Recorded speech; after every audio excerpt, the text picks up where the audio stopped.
Երբ հեծը գտնում էր Սամվել Կարապետյանի կառավարման ներքո, մենք շատ լավ կարողանում ենք գնահատել ռիսկերը, այն տարածքները, որտեղ հնարավոր է նագրուստների ավելացում եւ կատարում կանխարգելիչ աշխատանքներ։ Հաշվի առնելով, որ 2025 թվականի հուլիսի 21-ից հեծը այլևս գտնում է փոքրիկ խմբակի կառավարման ներքո,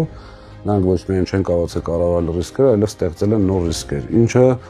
բոլորը զգացին իրենց բնականներում, առավելևս այն մարդիկ, ովքեր շատ երկար տևական ժամանակ չեն ուզեցել հոսանք։ Դա բնականաբար նշանակում է պատճառը ոչ միայն նյութական, այլ նաև հոգեբանական վնասներ, իսկ դա էլ նշանակում է, որ փոքրիկ խմբակը մտնել են դեր գրպանները եւ բնակարանները։ Էլ չեմ ասում նրա մասին, կառավարման վերցնելուց հետո էականորեն շեշտակի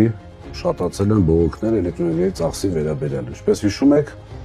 Տաշիր գրուպը պահանջում էր իջեցնել սակագինը, որը չարվեց։ Այս եւ այլ հարցերի մասին կխոսեմ վաղ ժամը 12:00-ին տեղի ունենալիք ասուլիսում։